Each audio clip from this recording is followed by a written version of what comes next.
Bonjour et bienvenue dans Culture Pot, votre podcast préféré, favori de toutes les temps. Bref. Moi c'est Mox. Et je suis Stay. Lui c'est Stain. On va tirer un sujet comme d'habitude. Quoi?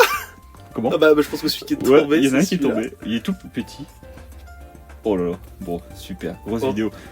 Jojo! Oh, oh, oh, Jojo! Jojo's Bizarre Adventure. Ou alors il était juste marqué Jojo, peut-être que c'est autre chose. Non, c'est Jojo. Non, c'est Non, Jojo. non, bah non, évidemment. Ah, Oh là là. gros morceau. Gros Il se morceau. frotte les yeux, carrément. Alors, non mais en vrai, par où commencer? Le commencement. Alors, Jojo, qu'est-ce que c'est? C'est un manga créé par Hirohiko Araki. Hirohiko Araki. Un mec qui adore la mode et les hommes musclés fabuleux. Ouais. Alors, l'histoire de Jojo, ça commence avec Jonathan Joestar. Oui, pas Joestar le rappeur. Hein. Oh, Oh, t'as frappé la table. c'est Joe Star dans un manga. Oh ma Benz. Laisse-moi zoom zoom zing. Laisse-moi zoom zoom zing dans ma aventure bizarre. Pas trop loin. Mon aventure bizarre. Mon aventure bizarre. Zoom zoom zing. Donc bah Joestar, qu'est-ce qu'il fait dans ce manga? C'est un manga, du coup ça se passe forcément au Japon. Et non, ça se passe en Angleterre. en Angleterre, ouais. Ensuite, ça se passe au Mexique. Ensuite, ça se passe à New York. Il y a un passage au Japon, mais pas longtemps, parce qu'après, ils vont en Égypte. Après, il y a de l'Italie. Wow. Il y a toujours pas la France, parce que nous, on pue. Mais c'est tout. Oui. Ce serait stylé, j'aimerais trop un Jojo en France. Il adore la France, hein, le Mais monsieur. oui, dans la France. J'aimerais trop un Jojo en France. Je pense que ça devrait arriver bientôt. Bah là, actuellement, non. C'est pas du tout la France. Bah je sais pas moi. Et puis, potentiellement, là, je pense que ça va être la dernière partie, quoi. Qui est en Ah ouais cours, là. Oui. Ah oui. Oh, partie. Mais du coup, faut qu'on enchaîne. Pourquoi j'ai dit partie? Pourquoi donc Mais parce que Jojo c'est en plusieurs parties, il y en a beaucoup. on ne suit pas qu'un Jojo, on suit toute une lignée de Jojo. Et encore, peut-être pas une lignée, parce qu'il y a peut-être des subtilités entre deux. Ouais, ça c'est un enfer par contre, quand il a ajouté les subtilités, mais quel enfer. Ah, Et du coup, trop. il y a trop de trucs. Mais du coup, effectivement, à la base, le premier Jojo, du coup, c'est Jonathan Joestar. Alors vous avez compris qu'on les appelait Jojo parce qu'ils ont tous des particules en Jo dans leur nom. Donc il y a Jonathan Joestar, il y a Joseph Joestar, Jotaro Kujo. Wow, ça commence à être super alors. Attention. Et le plus drôle, je pense que c'est Giorno Giovanna. Attention, parce que du coup, ça s'écrit pas J-O, mais ça s'écrit Gio. Gio. J'ai toujours détesté. Pas le perso, mais vraiment ce délire de Gio. Non, hein, par pitié. Ouais. Ah, je meurs tellement c'est sous. Wow. Oh yes. Et donc, la subtilité de Jojo, c'est que dans chaque partie, on suit un Jojo différent, avec une ambiance différente, des objectifs différents, qui ont potentiellement des caractères différents. Il y a des parties où on suit des Jojo qui sont vachement plus loyal bons, des Jojo qui sont plus chaotiques mauvais. c'est vraiment l'alignement, quoi. Alors. Ouais. Et du coup, c'est dingue parce que en fait, chaque partie a son méchant entre guillemets qui est lié à un personnage de la partie 1. On peut dire De plus ou loin. moins loin, c'est ça. Ouais, c'est ça. Donc Dio Brando, qui est l'ennemi de Jonathan Joestar dans la première partie. Qui est un enfant clodo élevé par un alcoolo qui, alors qu'il voulait tuer le père de Jojo, se retrouve en fait à être son bienfaiteur, et avant de crever il a dit à Dio: va voir Joestar, ils vont s'occuper de toi et il faut que tu leur raques toute leur monnaie parce qu'on est une famille de voleurs. Et Dio il dit: je fais pas ça pour toi, je fais ça parce que je suis une vraie pourriture. C'est vraiment Le crackhead originel. Vraiment, je pense que Dio ça se tape avec Freezer en termes de juste être un méchant pour être un méchant. C'est vraiment un connard originel, genre. Et donc il faut aussi établir le fait que ça se passe dans les années 1800 ou 1900, je sais plus. 1900, Début je crois. 1900. Et que c'est des humains, tout ce qu'il y a de plus normal. Pour l'instant. Pour l'instant. Je sais pas Après, si... franchement, normal, j'irai pas jusque là non plus, mais Ouais. parce que quand à 15 ans tu fais à peu près le physique de The Rock, jusque t'as des cheveux en plus, Ouais. je sais pas si on dirait normal. C'est vrai. Après, c'est quand même des persos d'animé et de manga. Donc c'est Oui. pas si. Disons que commun c'est pas shonen à la Dragon Ball ou Naruto, c'est quand même plus terre à terre. Ouais. Malgré le fait qu'il y ait des vampires, des zombies. C'est pour ça que c'est Bizarre Aventure là. Ah putain, je comprends plus rien. Comment on peut résumer? Je sais même pas comment aborder l'épisode, genre. Bah ouais. Ah. Sapristi. Est-ce qu'on parle des parties une à une ou est-ce que je sais pas, genre on parle en général, j'en sais rien, je sais pas de quoi parler. Bah ouais. Alors bon. Partie 1, on a dit ça se déroulait en Angleterre. On a toujours pas résumé la partie 1 en vrai, là, on est en train de partir en couille. Ouais, donc en fait, Jonathan Joestar est un gosse de riche, anglais du coup, qui vit avec son père et tout. T'as le mec là, Dio Brando, qui devient le bienfaiteur de la famille et qui veut leur racler toute leur thune. Sauf que ce qu'il convoite, je crois, c'est un masque en pierre sur un mur, c'est ça? Non, c'est un peu plus particulier. En gros, Dio, c'est pas le bienfaiteur de la famille, c'est juste qu'en fait le père de Dio était le bienfaiteur de la famille, et encore, ça c'est parce qu'il a juste sauvé le père de Jojo. Mais du coup, Dio débarque parce que, comme c'est le fils de celui qui a sauvé son père, et quand il est mort, il a dit va chez Joestar et tout ça. Okay, ouais. Et Dio va venir. En fait, Dio à la base, c'est juste un gros connard qui veut racketter la famille de Jojo. Et du coup, il se fait passer pour un mec sympa jusqu'à la mort du père de Jonathan, qui meurt prématurément, bizarrement, on sait pas trop pourquoi. Mince. Pour pouvoir racler la thune. Sauf que Jonathan va s'en rendre compte. Et du coup, dans la première partie de Jojo, on suit l'affrontement fraternel entre guillemets entre Jonathan et Dio Brando, qui est une crevure 100%. Et donc le masque de pierre, il apparaît au milieu du récit parce que un jour, alors qu'ils se battaient, ils ont fait tomber ce masque de pierre que le père de Jojo avait récupéré puisque c'est un archéologue. Et ce masque de pierre se trouve être un artefact antique qui date, je crois que c'est un truc aztèque. Et en gros, quand du sang tombe sur ce masque, il s'active, il te plante littéralement la gueule et tu deviens un vampire. Et on se demande bien qui a eu ses pouvoirs. Exactement. Bah le méchant, hein, Dio. Évidemment, donc Dio est un vampire. Et du coup, pourquoi on précise ça? Parce que c'est important pour les autres parties. Est-ce qu'on résume toutes les parties ou pas? Je sais pas. Bah, je pense que... En fait, je sais pas. Parce que là, on a quasiment spoilé la première partie. Mais est-ce qu'on va spoiler tout? Parce que déjà, moi, j'ai pas fini. Mais en vrai, est-ce que c'est grave? Je sais pas. Après, on peut faire un résumé à l'arrache. Voilà. Du coup, partie 1, on a Jonathan contre Dio. Et donc, en fait, la partie se termine d'une certaine manière. Et il se trouve que dans la partie 2, on suit l'arrière-petit-fils de Jonathan. Arrière-petit-fils ou petit-fils? Je sais plus. Je crois que c'est petit-fils de Jonathan. Qui se trouve être Joseph Joestar. Qui va combattre des hommes du pilier, donc des gens qui sortent d'un pilier, qui sont des ancêtres aztèques censés être l'espèce parfaite au monde, qui veulent devenir des gens, des espèces de dieux, et ils se battent tout nus. Avec des pagnes. Avec des pagnes, et ils sont fabulous. Avec de la dubstep derrière. Exactement. et voilà, et après dans la partie 3, on suit encore une fois, c'est le petit-fils de Joseph, qui est Jotaro, qui va se battre contre un personnage qu'on a déjà vu auparavant, sans trop spoiler, voilà. Et puis la partie 4, on suit un autre descendant de Joseph, qui se bat contre un psychopathe qui veut juste être tranquille et tuer des gens tranquilles, mais du coup il est pas content parce qu'on le recherche. Ah, j'ai oublié de préciser qu'à la partie 3, après il débloque des super pouvoirs. Même en essayant, on n'arrive pas à faire un résumé normal. Et les super pouvoirs, les super pouvoirs, c'est genre des Pokémon qui sont liés à notre âme. Sauf que les Pokémon ils sont ultra musclés, ils sont ultra bizarres, on dirait des robots, mais ils sont quasiment tout nus. Ils sont toujours tout nus dans ce putain de manga. D'où le fait que je disais que le mec il aime les hommes musclés. Oh. En vrai, on force un peu, c'est pas si compliqué, mais c'est juste pour...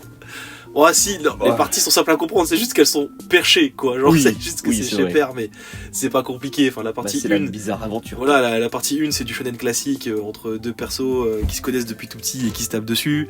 La partie 2, c'est des gros méchants ultra stylés et super vénères qui vont essayer de dominer le monde, et du coup, on suit un lambda qui va essayer de les écharper. La partie 3, c'est un manga d'aventure où ils vont aller en Égypte pour péter la gueule à un ennemi ultra pété qui risque de dominer le monde. La partie 4, on est sur du polar en vrai. Donc là, je résume de manière plus classique pour comprendre. La partie 4 c'est un polar, donc c'est une histoire d'enquête dans une petite ville avec plein de personnages qui vont enquêter sur un mec qui fout la merde dans une ville. La partie 5 c'est une histoire de mafia. La partie 6 c'est une histoire dans une prison. Enfin ouais, à chaque fois on a quand même des thèmes qui se font et en vrai c'est simple à comprendre. Les parties en elles-mêmes sont simples à comprendre. Oui. C'est juste que l'univers de Jojo est tellement perché par moment que ouais, des fois on se dit mais qu'est-ce que je lis? Alors qu'en vrai ça va. Ouais. Mais en vrai, Jojo, c'est un truc que tu dois commencer depuis le début. Parce que en vrai, si tu commences la partie 7, parce que tu te dis ouais, c'est une partie, du coup c'est isolé, je peux la lire comme ça. Toi qui as quasiment tout lu. En vrai, tu peux lire les parties indépendamment les unes des autres. Il y a rien qui t'en empêche. Genre là tout de suite, tu démarres la partie 4 en random, tu comprends tout. T'es pas perdu. Ouais. Mais tu perds énormément de saveur vis-à-vis des personnages qu'on suit. Par rapport à avant. Pour moi, les seules parties qui doivent absolument être lues vraiment à la suite, c'est la 1, 2, 3. Parce que clairement, c'est des parties qui se suivent, mais littéralement. Après la partie 3, tu peux lire un peu comme tu veux, c'est pas trop grave, mais c'est dommage. Parce que tu loupes des trucs. Ouais. Après, justement, c'est drôle parce que dans les années 90, quand Jojo c'était pas encore super populaire, il y a eu une série d'OAV. Ouais, un OAV qui, du coup, qui est sorti et qui résumait la partie 3. Et d'ailleurs, une populaire opinion, je préfère les OAV à l'animé original. Après, quand tu vois les animés des années 90, tu vois vraiment toute la passion qu'il y avait dedans. Oui. Maintenant, certes, c'est une machine à fric et il y a quand même du talent, mais... Oui, mais l'OAV, on va peut-être en parler après, parce que même si je le préfère, il est quand même... On parle de la VF, là? Ah, déjà, il y a la VF, mais pas que, hein, même en termes d'écriture et tout ça, genre, il y a pas mal de trucs où disons qu'ils ont pris des libertés, mais... Pas des petites libertés, quoi. Ah ok, je suis pas au courant, ça. Ouais, mais sinon à part ça, globalement j'ai vraiment beaucoup aimé les OAV. Ok. Donc oui, du coup, Jojo effectivement c'est un manga où tu peux un peu démarrer comme tu veux, mais je conseille pas. Je conseille pas. Tu t'es arrêté où toi? Je suis arrêté à Stone Ocean, du coup la partie 6. Au début de Stone Ocean. Non, t'étais à la moitié. La moitié, j'arrivais pas à me mettre dedans, vraiment. Stone Ocean, t'as vraiment pas accroché toi? Non, j'arrive pas à me mettre dedans. Vraiment. C'est fou, alors que moi c'est une de mes parties préférées. Ouais, c'est vrai que tu m'avais déjà dit. Et du coup, on peut switcher avec un autre débat qu'il y a avec Jojo. C'est le fait que ce soit une des rares fandoms, un peu comme Star Wars, où même entre eux, les fans aiment bien se taper dessus. Vous aimez la même œuvre, pourquoi vous vous tapez dessus en disant ouais, ça c'est la pire partie, ça c'est la meilleure? Ça c'est insupportable. Et je vais prendre pour exemple la partie 7, puisque du coup toi tu as juste battu l'animé, moi je lis les mangas, donc du coup je suis à jour dans les mangas. Ouais. J'ai commencé à lire les mangas pendant la partie 5, donc Golden Wind. C'est la partie 5, je sais plus. 2, 3, 4. Ouais, c'est la partie 5. Quand Golden Wind était à l'animé, du coup j'avais commencé à lire le manga. Et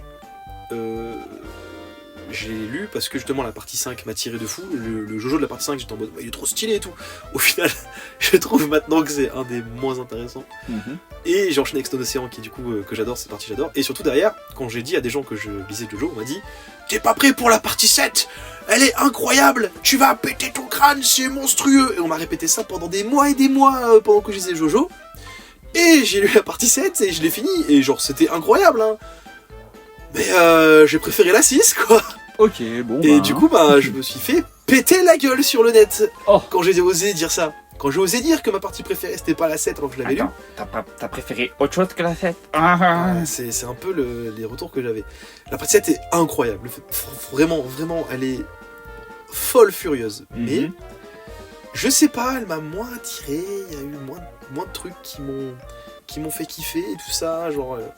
Elle est très cool dans l'ensemble, il y a des trucs intéressants, il y a Jésus déjà, donc ça c'est un peu marrant. C'est pas rien. Voilà, il y a Jésus, c'est des cow-boys qui se tirent dessus avec des stands, et à un moment donné il y a Jésus, et c'est Jésus qui leur donne des super pouvoirs, et le méchant il peut voyager entre les dimensions, et le Joe Bro, parce que du coup dans Jojo il y a des Joe Bro qui sont genre les meilleurs potes des Jojo, et le Joe Bro de la partie 7 il se bat avec des boules de pétanque qui balancent sur des gens. Il y a la pétanque aux États-Unis? Non, enfin c'est pas des boules de pétanque, mais moi je les vois comme des boules de pétanque. Très bien. Mais voilà, et du coup, la partie 7 est très cool, mais elle m'a pas convaincu, alors que la partie 6 justement m'a pas mal matrixé, notamment par sa fin qui est genre... Mais incroyable, et surtout, Araki il a eu des couilles, mais en titane, pour faire une fin pareille vraiment. Ah ouais. Ah mais vraiment la fin de Stone Ocean, elle est monumentalement cosmique, mais vraiment... Faudrait que j'arrive à me remettre dedans quoi. Vraiment on fonce, c'est juste pour la fin ça vaut le coup. Ouais. Mais voilà, ça m'a pas convaincu pour le coup. Et pareil, tu vois, j'ai beaucoup aimé la partie 8 alors qu'elle est pas mal décriée par des gens comme quoi elle est chiante et que l'enquête est pas dingue et tout ça, alors qu'en vrai moi j'ai beaucoup aimé. Enfin voilà, genre c'est ça que j'aime beaucoup dans le jeu, c'est que tout le monde peut trouver ce qu'il kiffe, Ouais. tu vois. Après, on en revient souvent au même point, c'est genre. Pourquoi critiquer quelqu'un qui aime quelque chose? Genre, certes, t'as préféré la partie 8, mais et alors, c'est pas grave si t'as pas aimé la partie, je sais pas, 4 ou 5 ou je sais pas. Peu importe, tant que t'y as trouvé ton compte dans cette œuvre, c'est bien. Mais c'est ça, tu vois. Et il y a plein de trucs qu'on kiffe. Par exemple, il y a des gens qui vont préférer les premières parties. Moi, je sais que j'adore la partie 2, donc Battle Tendency, parce que je trouve que c'est la partie la plus intense en termes d'émotion. Les quelques persos qui décèdent quand ils meurent, mais c'est genre limite t'as les larmes, tu vois. J'aime bien la partie 1 parce qu'elle est très elle est très classique. J'aime bien les trucs un peu plus classiques aussi, tu vois. Elle est très cool. Alors qu'en vrai, la partie 1, c'est, je pense, la plus détestée. Donc, en vrai, elle est très bien. Ouais, après, c'est juste le temps de mettre en place l'œuvre, Oui, tu vois, voilà. c'est genre de mettre en. Et par contre, par exemple, la partie qui est la plus appréciée, qui est la partie 3, moi je trouve que c'est une des plus chiantes du manga, tu vois. La partie 3, elle est vraiment. Elle est très longue. Elle est super. J'ai l'impression que c'est un enchaînement de fillers Mm. non-stop. Et c'est pour ça que j'ai préféré l'OAV. Voilà, on va switcher dessus, pourquoi pas. Tin, tin, tin, le moment de l'OAV. Le moment de l'OAV. Donc, du coup, la partie 3 qui s'appelle Stardust Crusaders. Qui instaure du coup les stands, qui sont du coup les entités qui sont liées aux personnages, qui sont une sorte de d'âme.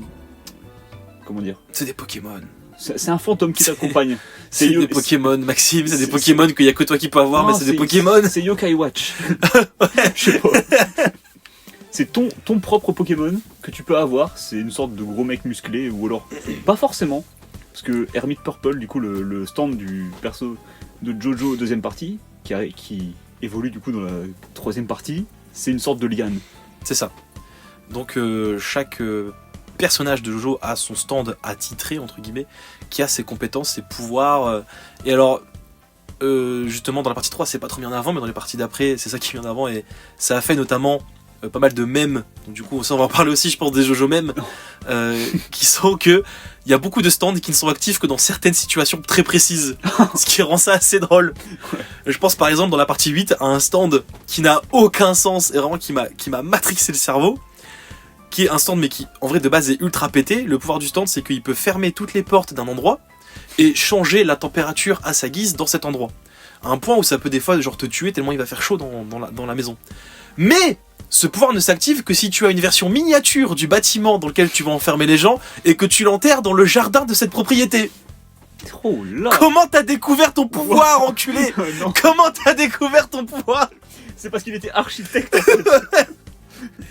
Bref, je me suis éloigné du sujet. Donc la partie 3 instaure les stands, qui du coup à ce moment-là sont quand même assez basiques en vrai. C'est genre, il y a un stand, il tape très fort, et il y a un stand, Il fait du feu. il fait du feu, Ouais. il y a un stand, il se bat avec une épée. Enfin, Attends, le plus gros stand du monde à ce moment-là, il arrête le temps. voilà. Oh, Oh, incroyable, incroyable, t'as spoilé la partie. bah non. C'est le révèle de la fin. Et donc, c'est pas grave. Ouais, j'avoue que ça a plus de 10 ans maintenant. Moi, je pense que franchement, tout le monde. Enfin, Je pense que tout le monde sait, ouais, j'avoue. Ouais. Tout le monde sait. Zawa, Lilo. Zawaludo. Puis, bah, de toute façon, si tu l'as pas regardé. Bah, En vrai, on peut désolé. spoiler, le méchant c'est Dio, quoi. Genre. Oh non! Oh, non. Oh my god! Donc, la partie 3, on suit Jonathan Joestar, qui va aller avec. Jotaro Kujo, qui va aller avec Joseph Joestar, son grand-père, retrouver Dio Brando, qui est revenu d'entre les morts, pour asseoir sa domination sur le monde Ouais. en tant que vampire qui fait oui et Mouda Mouda. Ouais. C'est vrai que les cris, faut en parler aussi. Ouais. Il y a plein de trucs dont il faut parler quand on parle de Jojo. Et donc du coup ils vont partir en Égypte pour retrouver Dio et lui casser la gueule. Voilà. Et donc dans le manga, Stardust Crusader c'est long. Voilà, fin. Youpi! Youpi. Dans le manga, dans l'animé, c'est super long parce que du coup l'animé qui est sorti en 2016 ou 17 je crois, le dernier animé il est récent en vrai. Le dernier. Bon c'est pas 16-17 mais c'est tôt. Ouais, dans les années 2010, quoi. Ouais c'est ça. Cet animé là reprend vraiment quasiment exactement le manga, à quelques différences près mais c'est vraiment minime. Genre vous pouvez mater l'animé sans lire le manga, c'est pas trop un souci. Et c'est le gros problème que j'ai avec l'anime récent, c'est qu'il reprend le manga plan par plan. Alors du coup, le manga est très bien, hein, mais la partie 3, mais c'est vraiment un enchaînement de fillers super chiant. Genre vraiment, c'est vraiment la partie 3, c'est l'équipe arrive à un point A. Et il faut trouver l'ennemi qui utilise le stand en question. C'est dur à trouver un ennemi dans Jojo. C'est très compliqué de trouver l'ennemi dans Jojo. Déjà, c'est le genre de truc qui me faisait trop rire quand je regardais des dessins animés, enfin des animés quand j'étais petit, genre Beyblade et tout. Genre, je me demande bien qui est le méchant dans la foule. Le seul qui a des cheveux bleus énormes. Qui a du Vivel Dop et nez, qui fait 15 000 km, qui a pas de manche alors que tout le monde, il y a rien qui les définit. Et ben dans Jojo, c'est la version abusée de ça, genre vraiment. C'est genre sous stéroïde quoi. Et encore plus avec les parties de maintenant, parce qu'ils ont des coupes de cheveux, mais monumentales. Ah, tu m'étonnes. Hein. Et donc ils arrivent à un point A, il faut trouver le méchant. Et du coup, le méchant, il tue genre 2-3 persos. Par contre, ça c'est bien, c'est que des fois, le protagoniste n'est pas forcément mis en avant sur les combats. Ça se fait en vrai de moins en moins, je trouve, dans les shonen. Et du coup, c'est cool. Parce que chaque perso a son heure de gloire. Et du coup, il y a 2-3 persos de l'équipe qui se font péter la gueule. Ils sont genre, oh mon dieu, on va tous mourir, il est trop fort.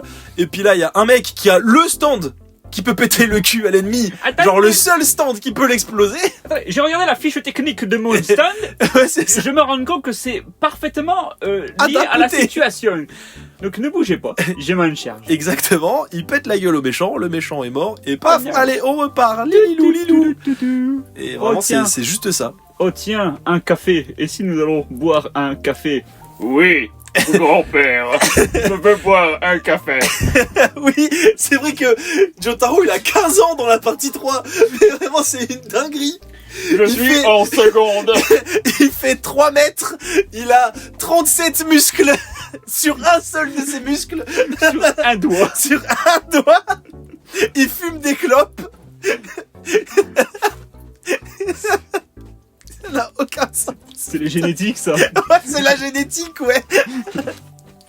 Oh là là.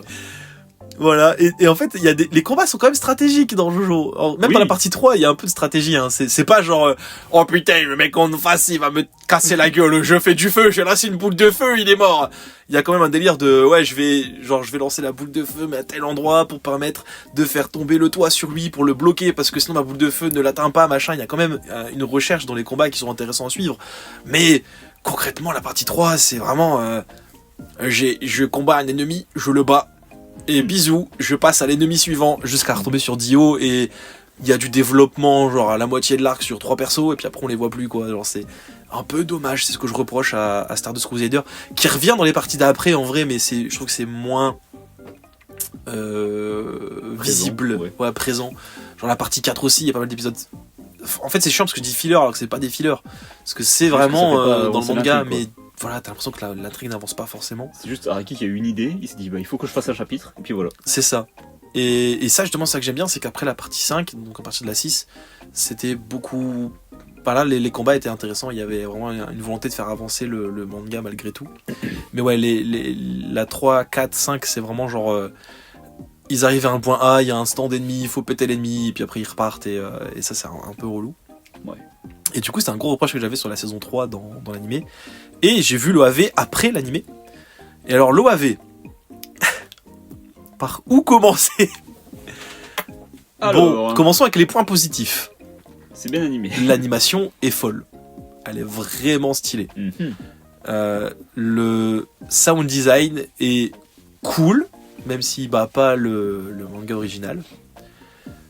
Il est particulier en termes d'histoire. Genre, oui. C'est bien, ils ont fait autre chose que le manga. Mais c'est bizarre de faire autre chose que le manga. C'est bizarre de faire autre chose que le manga, mais ils ont essayé. Voilà. Tu veux en révéler un peu plus? Bah, disons qu'il y a par exemple des personnages qui n'apparaissent pas au même moment ou qui n'ont pas la même importance.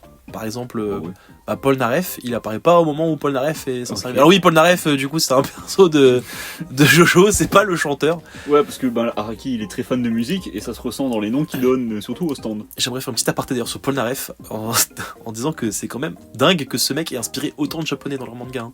Ah ouais. Bah parce qu'il a inspiré Paul Naref de Jojo, mais il a inspiré aussi Doflamingo de One Piece. Il a inspiré Paul de justement dans Tekken, je crois. Bah voilà, il a inspiré Paul dans Tekken. Ou alors non, c'est Polnareff. Je pense que c'est Polnareff qui a inspiré Ouais. Paul dans Tekken. Mais Doflamingo dans One Piece est inspiré de Polnareff aussi. Ok. En termes de tenue et tout, genre c'est inspiré de lui. Voilà. Bref, Pourquoi pas, hein. petit aparté qui me faisait un peu rire. Et du coup, Polnareff dans le manga, c'est un personnage, je crois, qu'il rencontre soit au Japon, soit avant d'y aller. Au Japon, en Égypte. Hmm. Et à la base, c'est un méchant qui est contrôlé par Dio. Ils vont lui péter la gueule, ils vont le débloquer de son méchanticisme, et après, ça va devenir un gentil. Mhm. Et dans l'animé, Polnareff, il arrive quand ils sont sur la route pour aller en Égypte. Ils sont dans un arc où il y a un pétrolier qui se trouve être un stand. Mhm. Je vois que t'as oublié ce passage, j'ai Oui. l'impression. En fait, j'ai quasiment tout oublié. de Un la stand partie 3. contrôlé par un orang-outan. Oh. T'as oublié ce truc, c'est ça revient un peu. Mhm. Orang-outan Non. qui a offert un des passages les plus cringe du monde de l'animé d'ailleurs. Ouais. J'en dirai pas Non, plus. ça revient là. Et donc dans l'OAV, en fait, Polnareff est planqué dans le pétrolier. Mhm. Et il va se taper contre le groupe, qui vont péter la gueule à Polnareff, qui va redevenir gentil, qui va dire « Oh putain, je sais, on est dans un stand actuellement !» Et Oh. ils vont péter la gueule à l'orang-outan avec Polnareff. Ouais. Par exemple.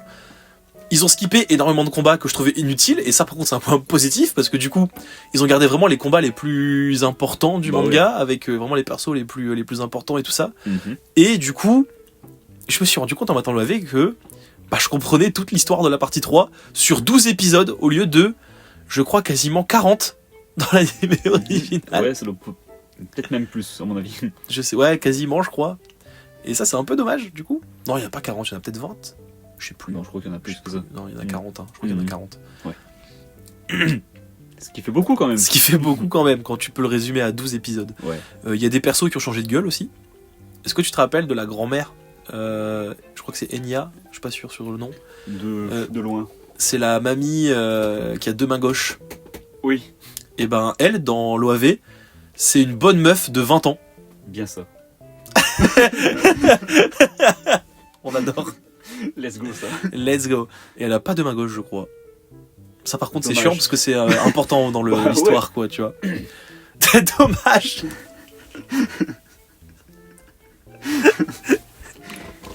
Un peu Bref. seum. Bref, il y a eu pas mal de changements. Et surtout, l'anime, il est connu pour sa VF légendaire. Légendaire. Molto bueno. Notamment celle de Polnareff, qui est incroyable et qui m'a offert des fous rires, mais cosmiques. Il y a d'ailleurs une compilation sur YouTube qui Qui est vraiment c'est une pépite. magnifique. Oh oui, tu es beau, même dans les pays pauvres. Dit-il en se peignant, en se regardant dans la glace. Miam miam. Oh là là. Et voilà, donc du coup, cet OAV est cool et je conseille de le regarder en sachant quand même qu'il y a énormément de libertés qui ont été prises vis-à-vis de l'animé. Yes. Tout ça pour dire que cette fameuse partie 3 est pour moi pas si incroyable. Pourtant, c'est la partie la plus iconique. C'est la partie la plus iconique, mais je pense qu'elle est iconique parce que c'est elle qui instaure les stands. Mhm. Et ça change tout, parce que Ouais. du coup, on l'a évoqué vite fait, les stands, c'est genre, je pense, le truc le plus intéressant dans Jojo. Bah, c'est tellement intéressant que c'est présent depuis la partie 3 jusque maintenant. Oui, c'est ça, c'est-à-dire qu'à chaque partie, il se renouvelait un peu, et après, il s'est renouvelé, mais juste en termes de stands. Donc les stands, comme on a dit, c'est des espèces de Pokémon individuels que tout le monde possède, qui est en gros la représentation de ton âme, et qui se tapent entre eux. Ce qui fait qu'en fait, les gens dans Jojo ne se tapent pas eux-mêmes entre eux, Directement, c'est leurs ouais. stands qui vont se taper. Et les stands sont divisés en plein de catégories différentes. Il y a des stands de corps à corps, il y a des stands de distance, il y a des stands à tête chercheuse, il y a des stands qui sont genre environnementaux. Ils peuvent Sonores. prendre plein de formes. Il y a des stands sonores, des stands minuscules. Il y a des stands où on ne peut pas, qui sont actifs après la mort de l'utilisateur. Ah ouais. Ça se fait aussi. Ouais. Il y en a 2, je crois, pour l'instant, qui ont existé comme ça. Voilà. T'as des stands qui ne sont pas un personnage mais qui peuvent être un objet. Et pareil, t'es pas obligé d'être un humain pour avoir un stand. Il y a des animaux qui ont des stands. J'allais dire il y a des objets qui ont des stands, mais je crois pas qu'il y a des objets qui ont des stands. Même si en vrai il y a un truc bizarre dans la partie 8 où il y a des trucs qui sont pas vraiment des stands mais qui sont des créatures qui sont contrôlées par des stands. Enfin c'est un peu chelou. Ok. Il y a un peu de tout. Et c'est vraiment complet. Et il y a énormément de stands qui ont par exemple des alternatives dans chaque partie, mais qui dans la manière dont ils sont utilisés, vont être complètement différents. Je sais pas, est-ce que j'ai un exemple là qui me vient? Notamment déjà dans la partie 3, The World de Dio a les mêmes pouvoirs que Star Platinum de Jotaro, mais ils s'utilisent de manière différente. The World bloque le temps et Jotaro il bloque le temps aussi, mais il me semble qu'il est plus physique que Dio qui est plus dans le mouvement, je crois.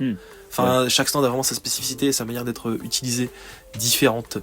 Ouais, je me rappelle plus si c'est le cas après la partie 3, mais je sais que dans la partie 3, quand c'était le petit interlude d'épisode, tu voyais souvent une fiche avec le stand et puis son niveau de puissance, stats, des défenses, machin. Ça se fait encore dans le manga, mais ils le mettent plus dans l'animé, mais en vrai ça veut tout rien dire. Okay. Honnêtement, ça n'a pas trop de sens. Enfin, il y a des moments dans le manga où il y a des stands qui ont des pouvoirs, mais tellement fait fumer. Enfin, à partir de la partie 3, enfin non, plus 4, parce que le 3, en vrai, le pouvoir est pété, mais pas as fuck. À partir de la partie 5 même, du coup, les stands, on débloque des formes, un peu comme les Super Saiyan. Ah ouais. Il y en a déjà une dans la partie 4, mais c'est pas aussi fumé. Mais à partir de la partie 5, du coup, il y a une espèce de tradition qui fait qu'à la fin des parties, les persos débloquent des formes ultra pétées de leur stand. Et quand je dis ultra pété, c'est genre à des niveaux où ils transcendent des fois le concept même de réalité. Oh ouais. Tu vois, enfin vraiment, c'est une dinguerie. Genre, il y a un stand, dans sa forme finale, son pouvoir, c'est que il peut contrer absolument tout ce qu'on lui inflige, et il t'envoie dans une autre réalité où tu revis une de tes morts constamment. Et quand tu meurs, tu repopes dans une autre réalité où tu revis ta mort. Oh là là. Et ainsi de suite. Et genre, t'es voué à mourir d'une manière différente à chaque fois, genre. Oui. Il y a un autre stand où son pouvoir, c'est de te chasser dans les dimensions pour te buter dans tous les univers possibles. Ah ouais. Tu vois, c'est vraiment des pouvoirs, mais over-cheatés sa grand-mère, quoi. Ah ouais. Purée. Et voilà, et du coup, c'est ça qui est intéressant, c'est de voir les niveaux de puissance. Alors, des fois, je vois des gens qui font des tier lists de comparaison de puissance de stand et tout. Et je me dis, mais vous vous rendez pas compte du pouvoir. Je pense que s'il y a un manga qui peut genre aller à la cheville de Dragon Ball en termes de level up de puissance, ça doit bien être Jojo, tellement les pouvoirs ont vraiment des conséquences mais astronomiques sur les gens contre qui ils se battent. Ouais. Et après, t'as des gens qui ont des stands, c'est genre je peux voyager dans des fils électriques. C'est très bien. On n'est pas tous avec une cuillère en argent dans la bouche. Écoute, au moins ça permet de pas prendre la voiture, pas prendre le bus, pas... c'est clair, tu peux bien, voyager un peu comme tu veux. Ah ouais. Et il y a des stands que j'adore qui ont des concepts vraiment très chelous. Mais je pense à la partie 4 qui est un stand où c'est pas un personnage ni un objet à part entière, c'est une tour électrique. Tu sais, les grandes tours, ouais. Les pylônes électriques. Et en gros, le pouvoir du stand, c'est que quand tu rentres dedans, tu peux plus en sortir. C'est cool ça. Et le propriétaire, du coup, il est jamais sorti du stand. Ouais. Bah ouais, tu m'étonnes. Et ça a même instauré des trucs chelous. Genre dans la partie 4, il y a un personnage qui dit être un alien. Et on voit jamais son stand. Du coup, on sait pas si ses pouvoirs sont vraiment liés au fait que ce soit un alien, comme il le dit, ou s'il a juste un stand et que c'est un mec complètement taré. Ouais. Ça crée vraiment énormément de possibilités, c'est très très cool. Ouais, bah du coup, c'est vrai que je sais pas. Non, je crois pas que là où je me suis arrêté, il y a vraiment le pourquoi du comment de où viennent les stands. Je crois que c'est évoqué, mais pas vraiment dit. C'est jamais vraiment dit et ça change souvent en fonction des parties. Mais en vrai, normalement, ça a déjà été révélé. En gros, les stands à la base. Si, parce que ça le dit dans la partie 4. T'as juste oublié. Peut-être bien. Je sais pas si je le dis ou pas, parce que du coup, ça, c'est un spoil qui est un peu plus mineur, je pense. Enfin, un peu plus majeur, mais que les gens ont pas forcément. Bah, skippez dans 20 secondes si vous voulez pas vous faire spoiler de l'origine des stands. Et bah, du coup, les stands, en fait, c'est issu du météorite qui est tombé sur Terre. Et puis, en fait, la météorite, on a décroché des morceaux de la météorite qui donnent des pouvoirs aliens, qui ont été taillés dans des espèces de flèches, qui ont été distribués partout dans le monde. Et les gens qui se plantent une flèche sur eux chopent des super pouvoirs. Et en fait, dans la partie 7, et ben, en fait, les stands ils viennent de Jésus. En fait, c'est des morceaux de Jésus. Et quand tu touches les morceaux de Jésus, tu te retrouves avec un pouvoir de stand. Ok, fin du spoil. Hein. Mais ouais, c'est. Ouais. Bah ouais. C'est vrai que. Comment ai-je pu oublier ça? Comment t'as pu oublier ça, Maxime? Il se passe tellement de trucs dans Jojo. je sais même pas si je pourrais inventer ça un jour dans ma tête, tu vois. Ah mais vraiment, Araki a une imagination de malade mental. Vraiment. Et surtout, il continue à se renouveler de jour en jour, parce que Jojo, je crois que ça a plus de 40 ans. Bah, c'était début des années 90, ou fin 80, je crois, non? Je sais plus, mais c'est extrêmement vieux. Mhm. C'est toujours en cours maintenant. Araki se fait vieux. Il y a 9 parties de sortie. Et ça bluffe toujours autant. Genre, moi, je lis la partie 9 en scan en ce moment. Et je suis toujours autant bluffé par les idées qu'ils trouvent de stands, de manières de s'en sortir pour les héros, de se renouveler. Là, dans la partie 9, on est en train de suivre des grosses crevures, sa grand-mère. Et on arrive à s'attacher à eux. C'est juste trop bien, en fait. Vraiment, Jojo, c'est incroyable et c'est inventif de fou furieux. C'est vraiment oufissime et j'adore ce manga. Très bien.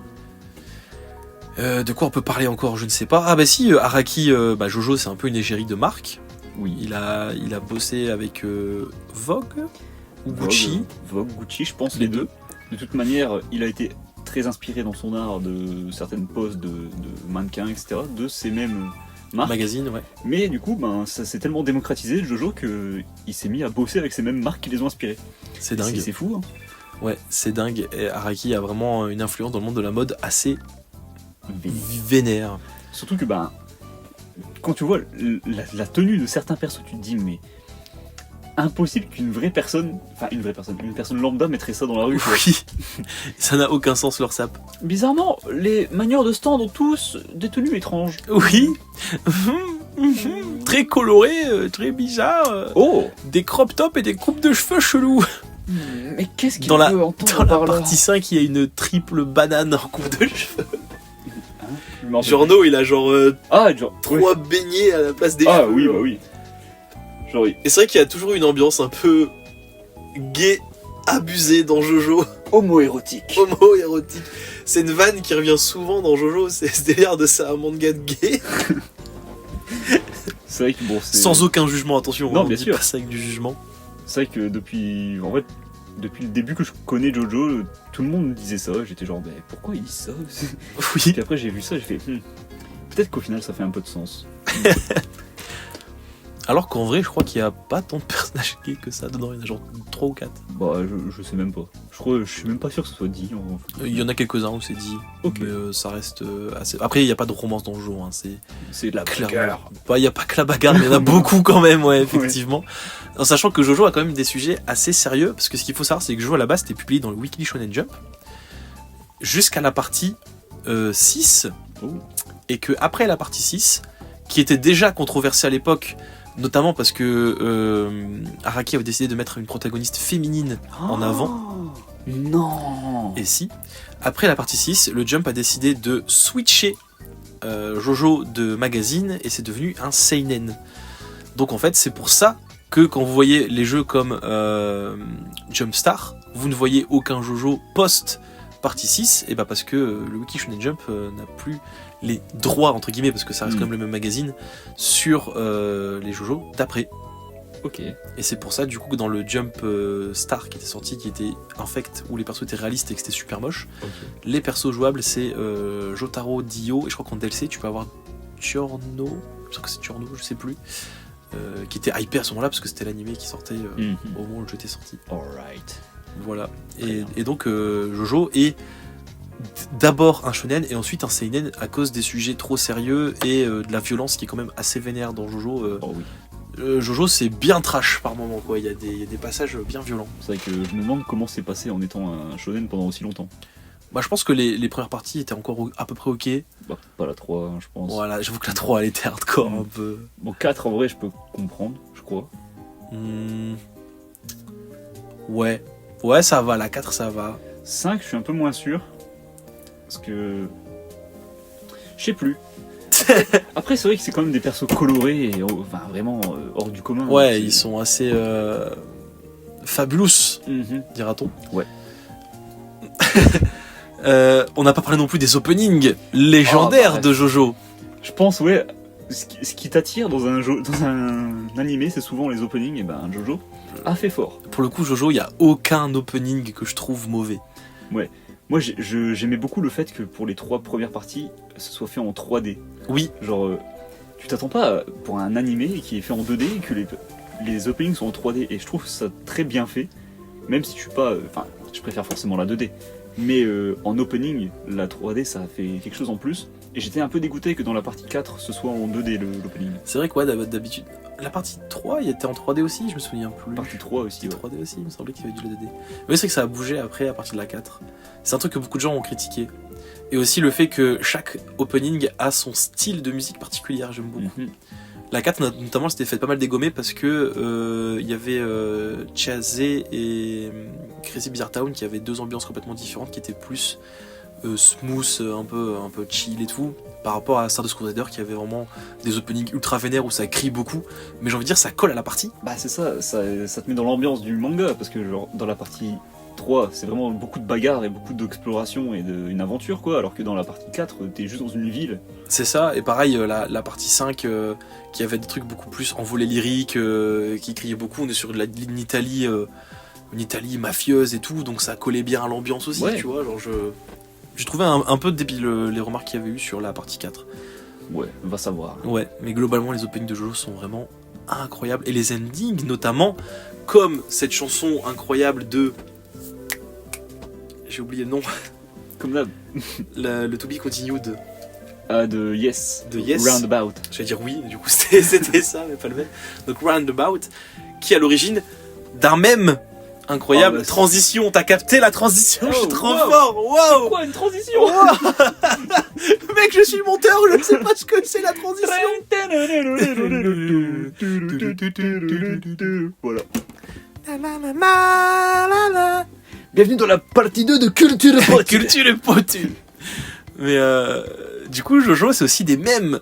Oh, incroyable. Il y en a énormément, très connus et très drôles, parce que les personnages sont tous excentriques et loufoques et hauts en couleur, et du coup, ça crée des mèmes incroyables.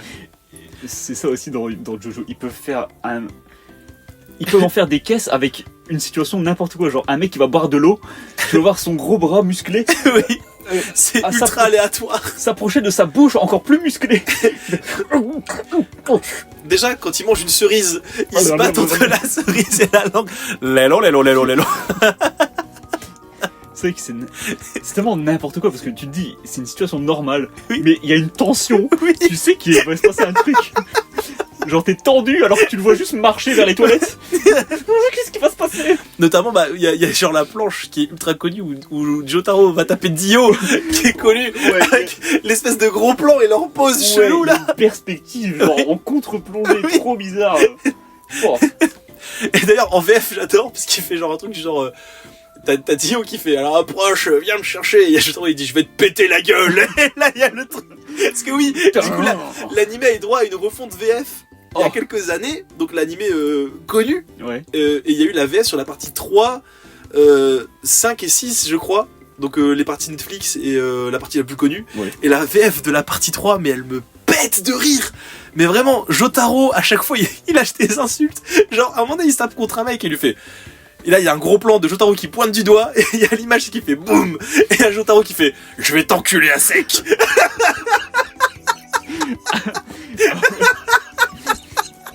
Ils ont pris quelques libertés, hein. Mais j'adore, moi. Vraiment. Ils ont dit « Nique sa mère, faut faire les pires insultes !» Ouais. Oh. Ça me fait penser à la VF de Ken le Survivant qui est sorti à l'époque. Oui. Pour rendre le tout un peu moins violent, parce que là ils ont fait tout à l'inverse. Ouais. C'est genre faut traumatiser les gens. Et je vais t'enculer à sec, j'ai eu un fou rire pendant des minutes. En plus tu me dis avec la situation, genre le mec qui pointe du doigt, il y a un bruit, et puis je vais t'enculer à sec. Oh là là. Et justement, c'est devenu un mème, par la suite. Ça m'étonne que tu me l'aies jamais envoyé ce mème-là. Je pensais que je te l'avais déjà envoyé. Et c'est vraiment trop drôle.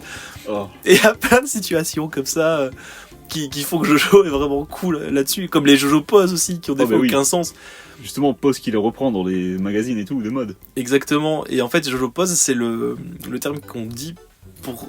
les moments où les personnages vont faire des trucs, donc soit quand ils se retrouvent ou quand il y a un personnage qui apparaît, il va toujours prendre une pose méga chelou où il se tord les bras et il a genre la jambe qui est limite derrière la nuque.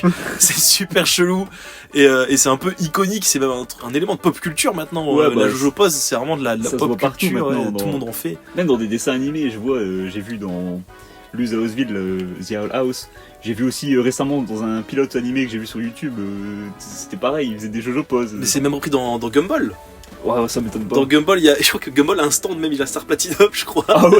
Et il fait une pose et tout. Bah, comme les visages aussi, les visages, c'est un même connu, les Jojo Face avec les traits partout et qui sont genre fabulous. Ouais. Ça vient de Jojo aussi. Vraiment, ouais.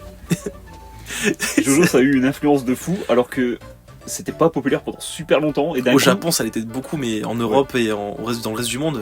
Ouais, c'est vraiment avec très tard. la sortie de l'animé des années 2010 là, que ça a vraiment pris en popularité. Exactement. Animé qui est d'ailleurs magnifiquement réalisé, Oui. avec plein de couleurs différentes. C'est un truc Ouais. que j'adore aussi dans le jeu, c'est que en fait, il s'amuse avec les couleurs.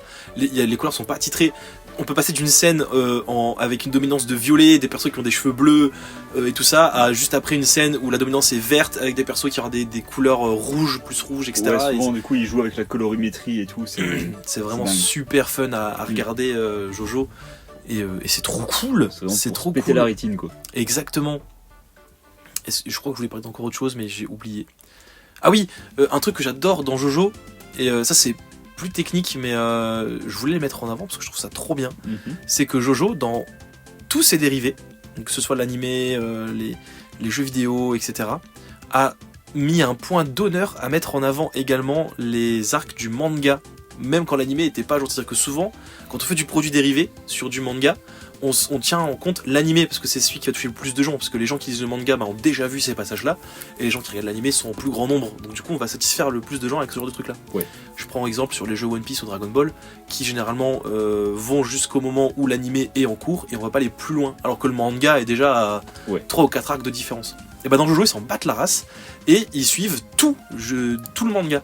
Par exemple, quand Eyes of Even est sorti, qui est un jeu sur PS3 je crois, on était à la partie 8 en manga, mais l'animé était qu'à la partie 4. Et pourtant, tu pouvais déjà incarner des persos de la partie 8. Ça, c'est cool. Ça. Ils ont vraiment instauré ce truc-là. Et dans l'opening, parce que du coup, je me refais Jojo en ce moment, et dans l'opening de la saison 1, on peut voir les persos qui vont venir longtemps après. On voit notamment Jolene Kujo, la héroïne de la partie 6, qui est déjà dans l'opening de Phantom Blood, etc. Et ça, c'est super cool. Et je voulais mettre en avant parce que c'est fun. Par exemple, il y a des figurines, des persos, des parties actuelles, alors que c'est pas sorti en animé. Ouais. Et ça, c'est trop bien. C'est vraiment, je trouve que Jojo, c'est vraiment le manga qui prend vraiment pas ses fans pour des cons, pour le coup. C'est clair. Et ils veulent faire plaisir à tout le monde. Et je pense qu'ils savent aussi que la suite en animé arrivera dans très longtemps, donc ils essayent de faire plaisir aux fans des mangas. C'est vrai qu'il est vraiment en avance. Hein. Oui, mais pour le coup, c'est parce que l'animé est sorti très tard. Ouais. Et donc là, le prochain animé qui doit sortir, ce sera Steel Ball Run, donc la partie 7, qui sortira, on n'a même pas de date pour l'instant, on n'en sait rien en vrai. On sait que ça va sortir, enfin c'est quasiment sûr que ça va sortir, vu le succès de Jojo actuellement. C'est même pas une question. Mais vraiment, ouais, c'est sûr que ça va sortir. Par contre, quand on sait pas. Alors que dans le manga, il y a déjà la partie 9. Partie 9, sachant que la 7 fait 27 tomes, je crois. Et que la partie 8 en fait quasiment 28, 29.